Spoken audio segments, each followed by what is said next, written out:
Mesdames et Messieurs les journalistes, le vendredi 26 septembre, soit 24 heures avant le début de la campagne électorale, le ministre de l'administration territoriale, en sa qualité d'agent du gouvernement dans le processus électoral, avait fait un point de presse dans cette même salle pour sensibiliser tous les acteurs politiques et candidats sur l'enjeu d'une élection présidentielle.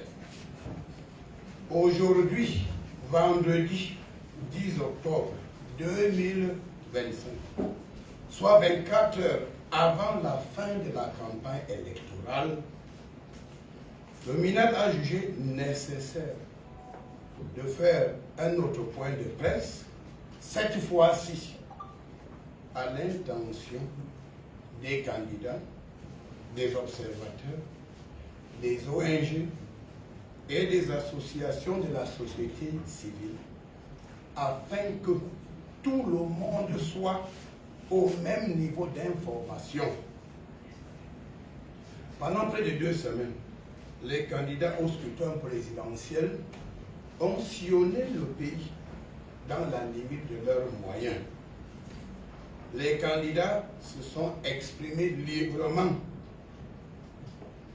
On a tout entendu. C'est aussi cela la démocratie. Et globalement, le constat est que la campagne électorale, en dehors de quelques excès, s'est très bien déroulée dans un environnement apaisé. Chacun a pu toucher du doigt les réalités du pays et a rencontré ses sympathisants. Les lois de la République n'ont pas été toujours respectées par bon nombre de candidats, notamment la mise à disposition des programmes de campagne auprès des autorités administratives 3 jours avant les meetings. Mais dans un souci de compréhension, nous avons fait le mort, car le chef de l'État, son Excellence, M. Paul Biya, champion des causes justes, champion du fair play politique, a recommandé à l'administration une certaine tolérance, tant que les manquements des acteurs politiques ne portent pas atteinte au bon fonctionnement des institutions républicaines. On peut cependant déplorer les propos irresponsables d'un candidat qui se croit tout permis au point de faire l'apologie du terrorisme publiquement et vanter ses relations avec un redoutable terroriste qui a commis des pires atrocités dans les régions du nord-ouest et du sud-ouest. Au moment où la campagne électorale tire à sa fin, il est plus que jamais important pour le MINAD que je suis de réitérer à tous les acteurs politiques et surtout à tous les candidats les fermes instructions de son Excellence M. Paul Biya, président de la République, chef de l'État, chef des forces armées, sur l'encadrement du processus électoral. Ceux qui participent au scrutin présidentiel connaissent bien les règles du jeu et ont l'obligation de les respecter scrupuleusement. Le chef de l'État, son Excellence Paul Biya, a tout mis en œuvre pour un scrutin présidentiel bien organisé, crédible, transparent, apaisé et surtout dans un environnement sécurisé. Dès l'ouverture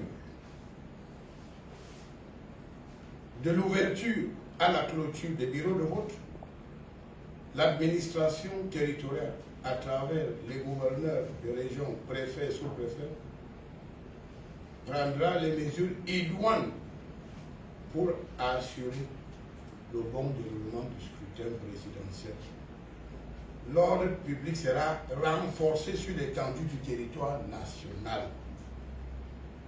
Dès la clôture des bureaux de vote, les instances chargées du recensement des votes débuteront leur travail qui devra se faire en toute sérénité, sans la moindre perturbation.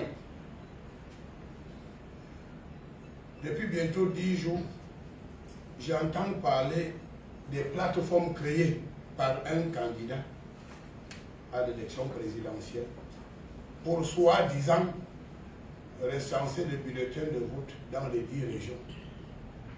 J'ai aussi appris à travers une radio internationale qui a un syndicat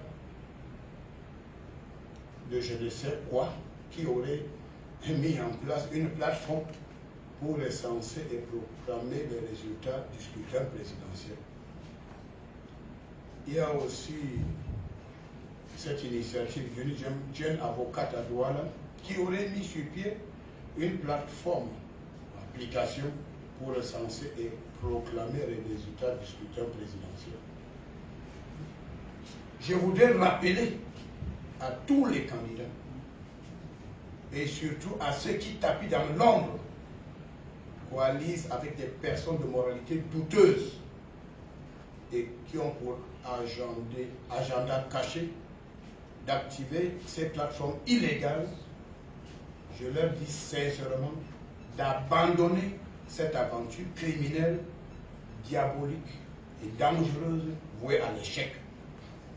Car seul le Conseil constitutionnel a la compétence de proclamer les résultats du scrutin présidentiel après avoir, bien évidemment, vidé le contentieux électoral. Je l'ai dit dans Cameroun Tribune du lundi 1er juillet 2002, il y a une certaine époque, je vous donnerai copie, que publier unilatéralement les résultats d'une élection est un acte de haute trahison. Je le redis aujourd'hui à ma qualité de MINAT, que ceux qui tenteront de proclamer les résultats du scrutin présidentiel ou de s'auto-proclamer vainqueurs en violation des lois de la République auront franchi la ligne rouge et devront s'attendre à des mesures de rétorsion à la hauteur d'une forfaiture aussi grave. Après le scrutin présidentiel du 12 octobre 2025, il y aura inévitablement des plaintes, des récriminations, des procès d'intention, comme cela ne manque jamais dans le monde. Mais les candidats doivent utiliser les voies légales pour défendre leurs droits ou faire valoir leurs arguments. Aucun écart de comportement ne sera toléré. Et je voudrais être très clair. Le titre de candidat à une élection présidentielle ne confère aucune immunité à quiconque. Donc que les gens cessent de se tromper. Être candidat à une élection ne veut pas dire qu'on est déjà président. On peut toujours rêver. Avant d'entrer dans cette salle, mes services m'ont donné l'information qu'un candidat a pour intention de terminer sa campagne électorale dans sa région natale, où il compte se déclarer vainqueur à partir de son domicile situé dans cette région.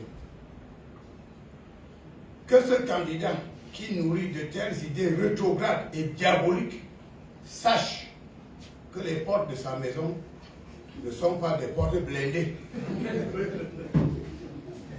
et qu'au moindre dérapage, le MINAT passera en action et force restera à la loi. La législation camerounaise ne reconnaît pas les plateformes pour le recensement et des votes, au plus grave, pour proclamer les résultats d'un scrutin présidentiel. Et ceux qui pensent se servir du scrutin présidentiel comme agenda caché pour provoquer des remous sociaux visant une insurrection savamment planifiés de longue date n'ont qu'à bien se tenir. Je leur dis clairement, ils n'auront même pas l'occasion de mettre leur plan diabolique en exécution. La prétention de proclamer les résultats du scrutin présidentiel en dehors des instances compétentes est une imposture qui doit cesser dès à présent. La récréation sera terminée dès la clôture des bureaux de vote le dimanche 12 octobre 2025. Attendre sereinement les résultats du scrutin présidentiel est la voie de la sagesse. L'imposture n'a pas de place au Cameroun. Un candidat qui politiquement est présent dans 10 arrondissements sur 360, qui plus est, a connu d'importantes défections dans ses rangs, ne peut prétendre gagner une élection présidentielle au Cameroun. Chaque candidat à l'élection présidentielle connaît son vrai poids politique. La démesure amène à la perdition. Je demande aux candidats un peu d'humilité. Car une élection présidentielle est une activité sérieuse. Et il faudrait qu'on sache que lorsqu'on est obsédé par la folie de grandeur, on finit par perdre le sens de la raison. Bon, les gens sont bien évidemment libres de fréquenter des marabouts qui leur racontent tout, de rêver, qui leur font croire à un hypothétique destin national. Vous savez, les marabouts sont là pour prendre l'argent. Hein. Vous allez les voir, on dit que vous serez président, donnez-moi l'argent et tout ça. Si vous tombez dans ce piège, vous n'êtes plus quelqu'un de très normal. Parce qu'une élection présidentielle se joue dans les bureaux de vote et non pas chez les marabouts. En tout état de cause, toute tentative de proclamer les résultats du scrutin présidentiel de manière unilatérale sera considérée par le MINAT comme un casus belli et traité comme tel.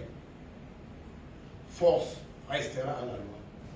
Les contrevenants n'ont qu'à bien se tenir.